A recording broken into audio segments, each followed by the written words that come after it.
Priya tuition மீனாவில் பேசுகிறேன். எல்லாரும் எப்படி இருக்கீங்க? இன்னைக்கு நம்ம டிஸ்கஸ் பண்ண போகிற டாபிக் வந்து பார்த்தீங்கன்னா ஃப்ரெண்ட்ஷிப்னால ஏற்படுற இம்பேக்ட்ஸை பற்றி தான். அதாவது ஃப்ரெண்ட்ஷிப் அப்படின்னாலே வந்து இப்போ உள்ள எல்லா குழந்தைகளுக்குமே வந்து ரொம்ப ஃபேவரபிள் ரொம்ப சந்தோஷமாக இருக்கிற ஒரு விஷயம் அப்படின்னு பார்த்தா அவங்களுடைய ஃப்ரெண்ட்ஸ் கூட இருக்கும் போது தான்.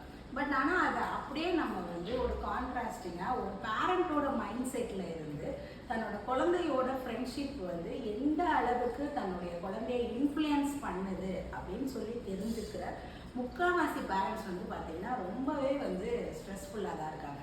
ஏன்னா நம்மக்கிட்ட வர கவுன்சிலிங்க்கு வர குழந்தைகளுடைய பேரண்ட் என்ன சொல்கிறாங்க அப்படின்னா, பேரண்ட் வந்து தன்னோட குழந்தை முன்னாடி அந்த குழந்தையோடைய ஃப்ரெண்டை பற்றி பேசுகிறதுக்கு கூட வந்து என்ன பண்ணுறாங்க அப்படின்னா தயங்குறாங்க. அதாவது என்னென்னா, அதாவது தன்னோட பையனோ பொண்ணோ அவங்களுடைய ஃப்ரெண்டுனால இன்ஃப்ளூயன்ஸ் ஆகுறாங்க, அந்த மாதிரி ஃப்ரெண்ட்ஷிப்பில் என்னோட குழந்தை இன்ஃப்ளூயன்ஸ் ஆகிடக்கூடாதுன்னு ஒரு அட்வைஸ் பண்ணுறதுக்கு தான் என்னை தேடியே வர்றாங்க. பட் அது என்ன வகையில் கம்ப்ளைண்ட்டாக கூட வந்து தன்னுடைய குழந்தை முன்னாடி அவங்களால சொல்ல முடியல.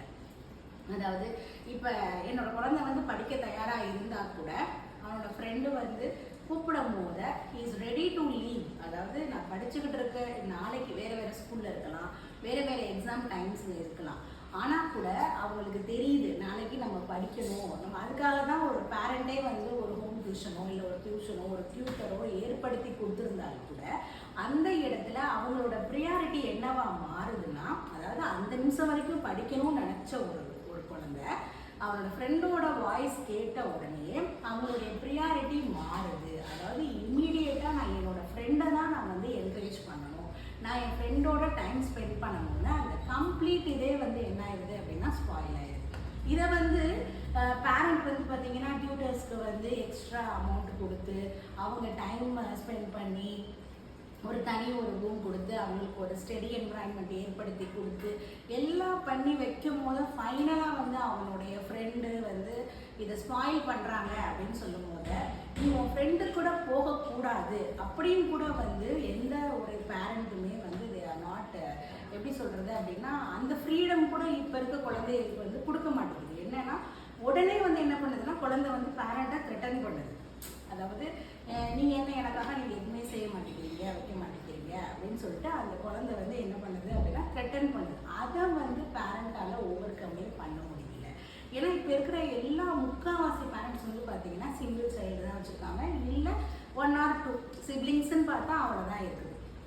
அப்போது இது என்ன மாதிரி நம்ம ஹேண்டில் பண்ணுறது அப்படின்னு நம்ம பார்க்கும்போது ஃப்ரெண்ட்ஸ், அதாவது ஒரு ஃப்ரெண்ட்ஸுடைய இன்ஃப்ளூயன்ஸை தன்னோட பியர் குரூப் கிட்ட இருந்து உங்கள் குழந்தைங்க தெரிஞ்சுக்கிறதுக்கு முன்னாடியே நீங்கள் ஒரு அவேர்னஸ் வந்து உங்கள் குழந்தைக்கு கிரியேட் பண்ணுறது கரெக்ட். என்னையை பொறுத்தவரைக்கும் எப்பயுமே வந்து ஒரு விஷயம் நடந்ததுக்கப்புறம் அதை வந்து ரெமெடி யோசிச்சா அந்த ரெமெடி வந்து கரெக்டாக ஃப்ரூட்ஃபுல்லாக செயல்பட்டு அந்த குழந்தை வந்து ப்ராப்பராக ஃப்ரெண்ட்ஷிப்பை மெயின்டைன் பண்ணுமா அப்படின்னு கேட்டால் அந்த இடத்துல அது சேலஞ்சிங் தான். இதே இது ஒரு ஃப்ரெண்ட்ஷிப் அப்படின்றது ஒரு 2nd ஸ்டாண்டர்ட் 3rd ஸ்டாண்டர்டுக்கு மேலே, அதாவது கிட்டத்தட்ட பார்த்தா 5th ஸ்டாண்டர்டுக்கு மேலே தான் வந்து இந்த டிமாண்டிங் அப்படின்ற ஒன்றே வந்து குழந்தைகிட்ட வரும். அது வரைக்கும் உங்கள் குழந்தைக்குன்னு பெருசாக வந்து ஃப்ரெண்ட்ஷிப்பில் வந்து பார்த்தீங்கன்னா யார் கூடனாலும் விளையாடுவாங்க, இல்லை ஒரு 2 or 3 குரூப்ஸ் இருக்கும் அவங்க கூட விளையாடுவாங்க. அதே இது ஒரு 5th மேலே வரும்போது தான் வந்து பார்த்தீங்க அப்படின்னா அந்த குழந்தை வந்து ஒரு செலக்டிவாக நான் வந்து இந்த 2 பேர் கூட தான் விளையாடுவேன், இவங்க கூட தான் நான் பேசுவேன், இவங்க கூட தான் நான் படிப்பேன், அந்த மாதிரி ஒரு செலக்டிவ் இது வர்றதுக்கு முன்னாடியே ஆஸ் அ பேரண்டாக நீங்கள் என்ன உங்கள் குழந்தைக்கு சொல்லணும் அப்படின்னா, இப்போ ஒரு ஃப்ரெண்ட்ஷிப் அப்படின்றது ஒரு ஃப்ரெண்டு இன்னொரு ஃப்ரெண்டை இன்ஃப்ளூயன்ஸ் பண்ணுறதுக்கு பேர் ஃப்ரெண்ட்ஷிப் கிடையாது. இந்த இடத்துல என்ன அப்படின்னா மியூச்சுவல் அண்டர்ஸ்டாண்டிங் இருக்கணும். ஒருத்தருடைய தாட்ஸை வந்து ஷேர் பண்ணிக்கிற அளவுக்கு இண்டிபெண்டன்ஸ் வந்து அந்த ஃப்ரெண்ட்ஷிப்பில் இருக்கணும். ஏன்னா இதில் வந்து பார்த்தீங்கன்னா இப்போ ஒரு சில ஃப்ரெண்ட்ஸ் எப்படி இருக்காங்கன்னா டாமினண்ட்டாக இருக்காங்க. அதாவது நான் இன்னைக்கு உன் கூட விளையாடணும்னு நினைக்கிறேன், அப்போ நீ என் கூட விளையாட வந்து தான் ஆகணும். இன்னொரு டைப் ஆஃப் ஃப்ரெண்ட்ஸ் எப்படி இருக்காங்க, இன்றைக்கி எனக்கு வந்து மூடு சரியில்லை, நீ ஹாப்பியாக இருந்தேன்னா அதுக்கெல்லாம் என்னால் ஒன்றும் பண்ண முடியாது, இன்றைக்கி நான் என்னோட மூடு சரியில்லை அதனால இன்றைக்கி நான் விளையாட வர மாட்டேன்.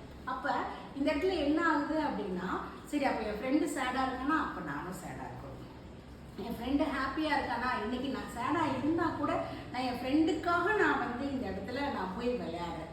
இது வந்து என்னன்னா இனிஷியல் ஃப்ரெண்ட்ஷிப்பை டெவலப் பண்ணுறோன்னு நினச்சி குழந்தைங்க செய்கிற ஒரு விஷயம் அவங்க லைஃப்பில் வந்து இது வந்து ஒரு பெரிய இம்பேக்டை க்ரியேட் பண்ணிடுது. ஏன்னா இந்த இடத்துல என்னென்னா மியூச்சுவலாக நான் இன்னைக்கு ஹாப்பியாக இருக்கேன், நீ இன்னைக்கு ஹாப்பியாக இல்லையா, ஏன் ஹாப்பியாக இல்லை, உனக்கு என்ன பிரச்சனை அப்படின்னு சொல்லி கேட்கலாம்.